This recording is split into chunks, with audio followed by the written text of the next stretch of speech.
नमस्कार, मी भाऊ तोरसेकर. तुम्ही बघत आहात प्रतिपक्ष. मित्रांनो,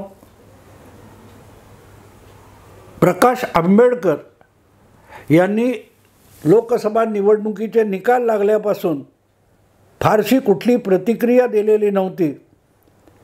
काल परवा त्यांची प्रतिक्रिया आली आणि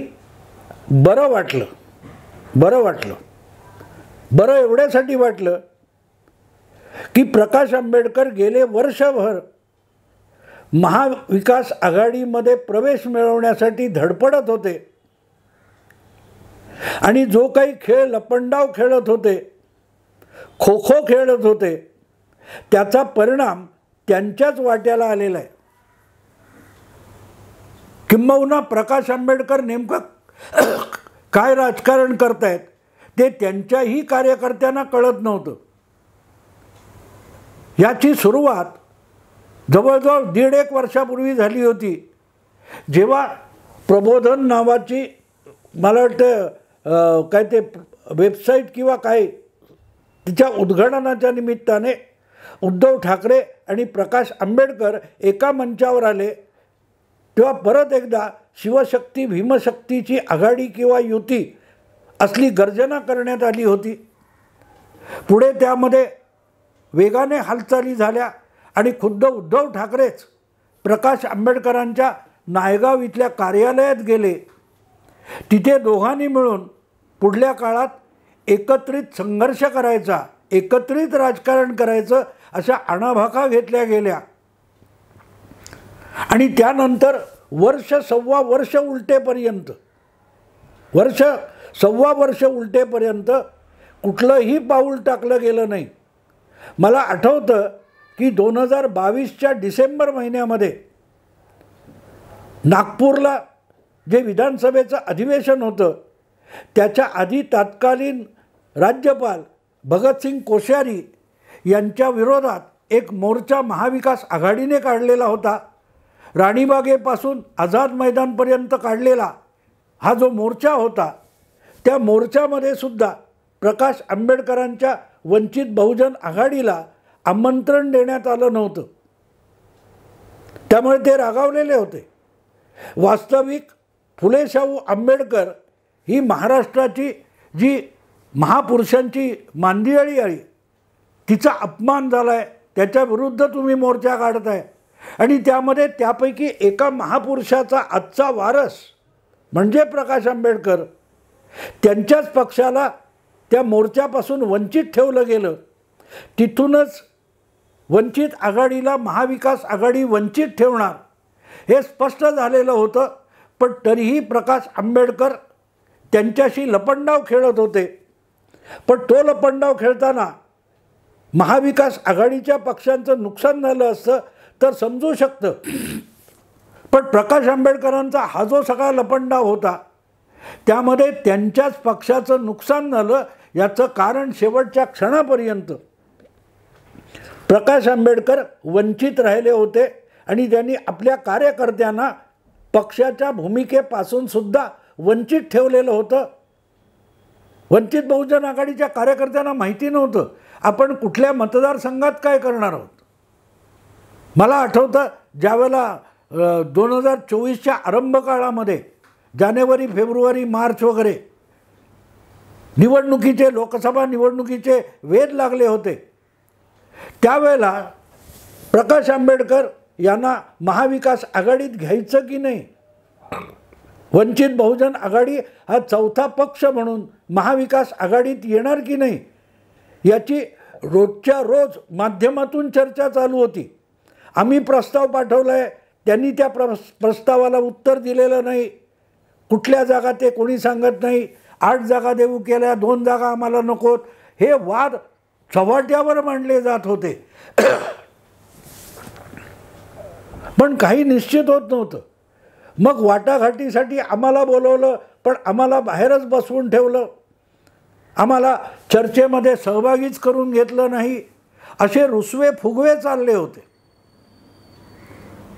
आज जे काय प्रकाश आंबेडकर बोलत आहेत की गरज सरो आणि वैद्य मरो, ही गोष्ट दलितांनी, बुद्धांनी, नवबौद्धांनी समजून घेतली पाहिजे.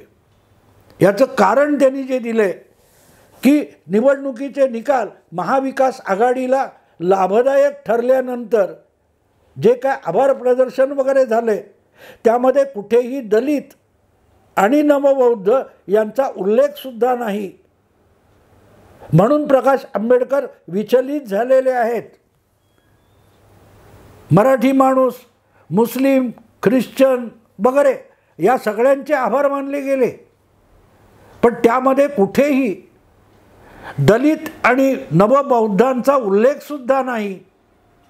आणि म्हणून आम्हाला निवडणुकीत आमची मतं वापरून घेतली, पण एकदा निवडणुकीचे निकाल आले आणि आमच्याकडे पाठ फिरवली गेले, साधे आभारसुद्धा आमचे मानले गेले नाहीत.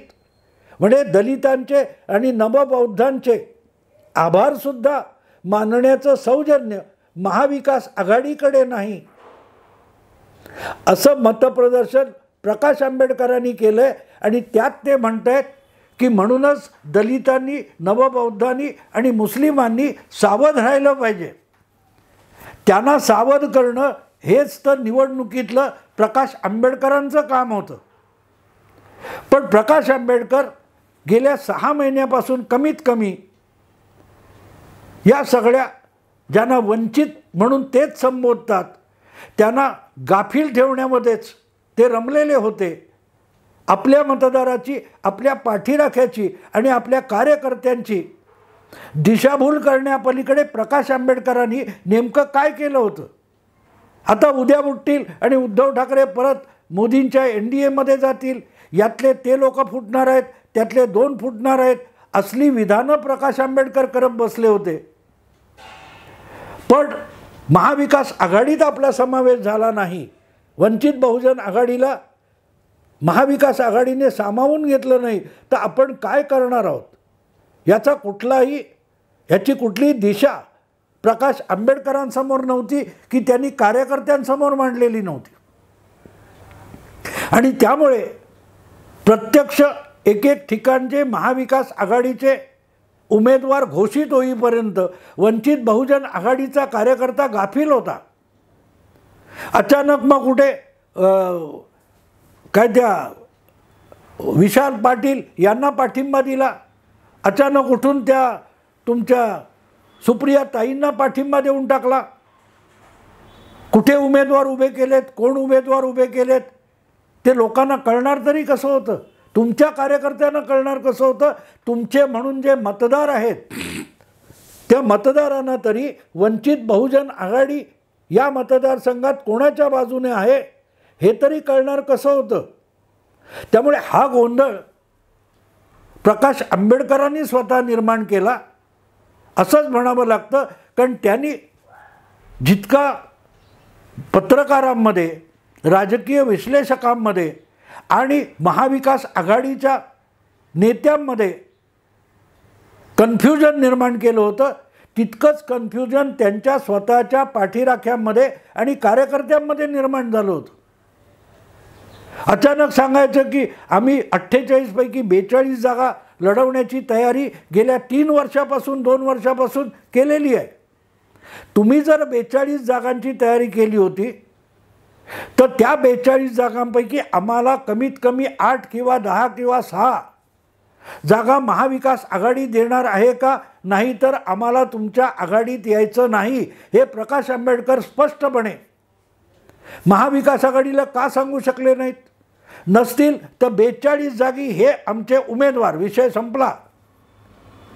तर प्रकाश आंबेडकरांच्या कार्यकर्त्यांना, पाठीराख्यांना 3 महिने कामाला मिळाले असते. याचा अर्थ त्यांचे 2 उमेदवार निवडून आले असं बिलकुल नाही. पण आपला जो मतदार आहे त्याला आपल्याच पक्षाच्या खात्यामध्ये मतदान करायला भाग पाडणं त्यांच्या कार्यकर्त्यांना, पाठीराख्यांना शक्य झालं असतं. पण पत्रकार, विश्लेषक आणि महाविकास आघाडी सकट भाजप यांच्या मनामध्ये कन्फ्युजन निर्माण करण्याचा खेळ खेळताना प्रकाश आंबेडकरांनी आपल्याच कार्यकर्त्याला पूर्णपणे गाफील आणि कन्फ्यूज करून ठेवला होता. आणि त्याचे परिणाम साफ दिसले. मला ह्या सगळ्या निकालावर जे विश्लेषण चाललं आहे त्याच्यात एक गंमत अशी वाटली की जे मी बघतोय आता जे निकालाचे आकडे आलेत त्या आकड्यांचा खेळ सगळ्या माध्यमातून सगळ्या विश्लेषकांकडून चालू आहे. नॉर्मली 2014 असो किंवा 2019 असो किंवा विधानसभांच्या निवडणुका असोत त्यावेळेला एक सांगितलं गेलं की काँग्रेसचे कमीत कमी 8 उमेदवार 12 उमेदवार, राष्ट्रवादीचे 4 उमेदवार हे वंचित बहुजन आघाडीने पाडले. 2019च्या निवडणुकीचं विश्लेषण करताना काँग्रेसचे 8 उमेदवार हे प्रकाश आंबेडकरांच्या वंचित बहुजन आघाडीने पाडले. कारण जितक्या मतांनी महायुतीचे उमेदवार निवडून आले त्यापेक्षा अधिक मतं ही वंचित बहुजन आघाडीच्या उमेदवारांनी खाल्ली आणि म्हणून वंचित बहुजन आघाडी भाजपची बी टीम आहे असा आरोप सरसकट होत राहिला. आत्ता जे निकाल लागलेले आहेत त्यानंतरच्या एका विश्लेषणामध्ये मला गंमत वाटली बातमीमध्ये की भाजपचे आणि महायुतीचे 18 उमेदवार वंचित बहुजन आघाडीने पाडले. म्हणजे वंचित बहुजन आघाडीमुळे महायुतीला मिळणारी मतं गेली असा पण दावा केला जातो. म्हणजे वंचित बहुजन आघाडीने निवडणुका लढवायच्या नाही, नुसता पक्ष काढायचा. कुठची ना कुठची तरी बेरीज चुकते. त्या सगळ्याचं खापर वंचित बहुजन आघाडीवर का फोडलं जातं? 5 वर्षापूर्वी वंचित बहुजन आघाडी काँग्रेसचे उमेदवार पाडत होती. एक साधी गोष्ट अशी आहे की जर 5 वर्षापूर्वी वंचितला पडलेल्या मतामुळे काँग्रेसचं नुकसान झालं याचा अर्थ असा काढला असतो की जर वंचितचा उमेदवार तिथे नसता तर ती मतं काँग्रेसला मिळाली असती, म्हणून काँग्रेसची मतं कमी झाली आणि काँग्रेसचा पराभव झाला. यावेळेला त्या मतदाराने काँग्रेसलाच मतं दिली असतील, राष्ट्रवादीला दिली असतील किंवा उद्धव ठाकरेंच्या उमेदवाराला दिली असतील, महाविकास आघाडीला दिली असतील. वंचित बहुजन आघाडीमुळे महाविकास आघाडीचं नुकसान झालं नाही.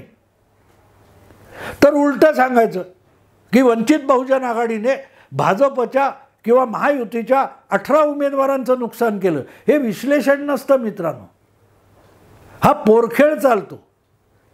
कुठलाही पक्ष स्थापन होतो तो कुठल्याही आघाडीत जात नसेल तर त्याला स्वतःची निवडणूक लढवण्याचा अधिकार असतो. त्याला पडणारी मतं अमुकांना जाणार होती हे गणित मांडून त्या पक्षाला कोणाची तरी बी टीम ठरवणं हा शुद्ध मूर्खपणा असतो. प्रकाश आंबेडकर सतत इकडे तिकडे असा जो लपंडाम आणि पोरखेळ खेळत बसले त्यामुळे हे सगळे आळ त्यांच्यावर येत राहतात. कधी भाजपची बी टीम, कधी काँग्रेसची किंवा महाविकास आघाडीची बी टीम. आता जर भाजपचे किंवा महायुतीचे 18 उमेदवार हे वंचित बहुजन आघाडीने खाल्लेल्या मतामुळे पडले असा दावा असेल तर त्यांचा उमेदवार नसता तर ती मतं महायुतीला मिळणार होती याची काय हमी आहे? एक तर सांगितलं जातं की दलित आणि मुस्लिम मतांचा शिवसेनेला फायदा झाला. मग ती मतं जाणारच होती याचा अर्थ ती भाजप विरुद्धच होती. तर मग भाजपचे 18 उमेदवार वंचित बहुजन आघाडीने पाडले हा कुठून दावा येतो?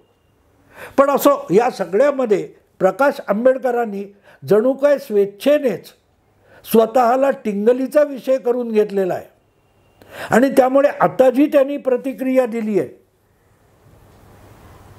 ही गरज सरो आणि वैद्य मरो. दलितांचा उल्लेखसुद्धा केला नाही. नवबौद्धांनो जागे व्हा.